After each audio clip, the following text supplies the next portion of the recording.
Thank you, Matt. Thanks, everybody, for coming. This is a great series, and it's just very gratifying to see so many people out here. You know, the Energy Commission, and I want to introduce somebody who's with us tonight, and that's David Conkle, who we used to call our energy czar, and who helped us get a whole lot done over a couple of decades. And we appreciate him showing up tonight, and I'm glad he's still around. Not just, I mean, on the planet. I don't just mean on the planet, but that he's still around town. So, Dave, it's good to have you here. The Energy Commission started back in 1981, and it's interesting, back then the mission was more about getting the best price for energy, as you can imagine.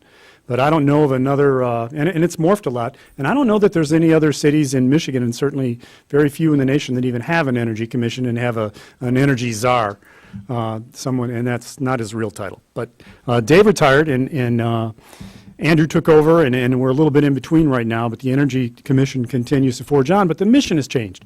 It's become more about certainly getting a good price for energy, but it's more about getting clean energy. It's more about dealing with the greenhouse condition. It's more about sustainability than it ever was when it started, and that's natural because the world's changed quite a bit since then. But we've had a number of important initiatives that have really put the city in a leadership role. It's hard to believe, but we were named Solar America City, one of only, I think, we're up to 25 now, I think, in the nation. We were in the first batch of that, and we continue to work with the federal government on that. But that was a recognition of the work that the city had done, that the staff had done over the years, over the decades, to put the city in the position where we are, where we're one of the nation's leaders in energy conservation, certainly one of the top leaders in LED streetlight technology, and a whole host of different things that were done over the years.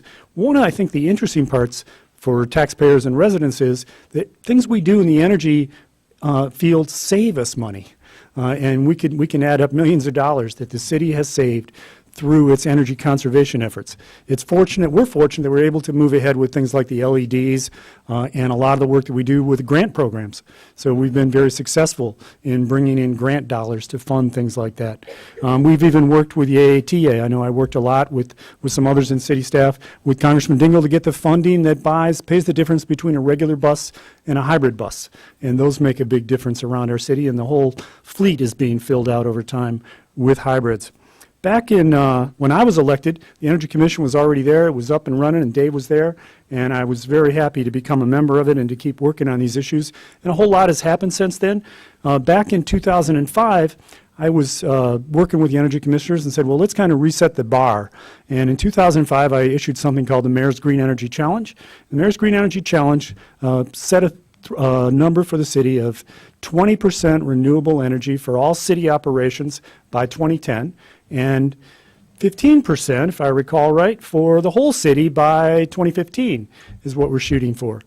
And then we sent it off to the Energy Commission. The Energy Commission worked it over for a while and came back and said, well, John, we think we can hit 30% by 2010. And I said, well, you guys sure of that? And yeah, we can do it. Now, at the time, we were very hopeful about the big wind energy field that was being developed up in Michigan's thumb. That was really picking up momentum. We wanted to buy that wind energy, bring it to Ann Arbor, and I put out a statement at the time, an offer that still stands.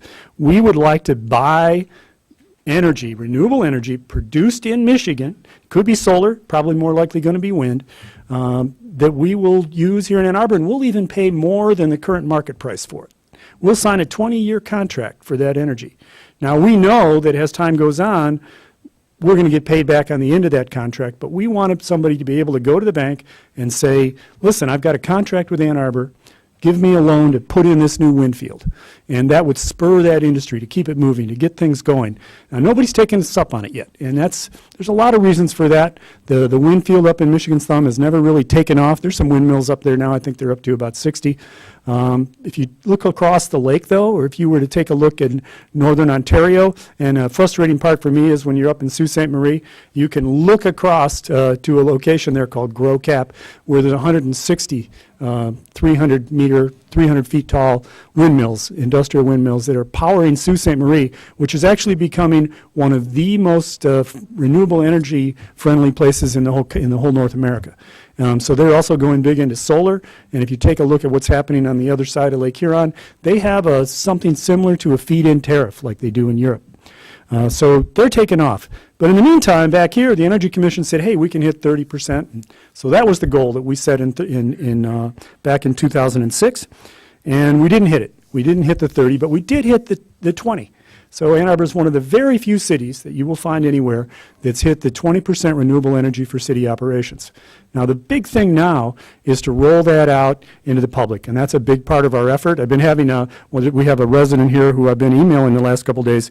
She's pretty frustrated, and I think rightly so, that we don't have the ability at this time to say we aren't going to tax you on your new solar panels, for instance. But our Representative Jeff Irwin is working on that in Lansing. We're happy to work with him on that and get that change.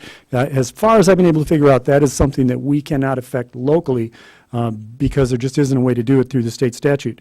So, but the whole effort right now, I shouldn't say the whole effort, we're still working on the city, but a large part of the effort is to roll this stuff out to our residents, and people are really picking up the ball and running with it. We have solar panels going up at houses, up at businesses. We've got the PACE program online, something we worked very hard to get in place. Worked with now Senator Warren back when she was in the House. And we'd love to extend that to residential, but we can't quite yet because the federal government is holding us up on that. But that allows somebody to go out and get loans actually from the city at a very low interest rate, and it becomes attached to their property bill. The city knows they're going to get paid back, but you can pay for these new investments in your home's energy efficiency in over a long time, and should you move, well, then it just becomes part of the new owner, and it's an asset for them on their house. Tremendous program. Businesses are taking advantage of it because we can offer it to them, and we've got more work to do with that, and it's very nice that people are signing up for it. We'd love to be able to roll it out residentially, but it's going to require a change in Washington. I wanted to give you a little flavor of where it is we're trying to go and what it is we're trying to do, but I think our goal is pretty clear. Matt talked about all 200-some goals. But the basic one is Ann Arbor wants to be one of the most efficient energy efficient cities anywhere, and we're on that path, and we also want to be able to roll that out to our residents. So I hope you'll enjoy the evening, and we'll get on with our presentations and be happy to take your questions afterwards. Thank you.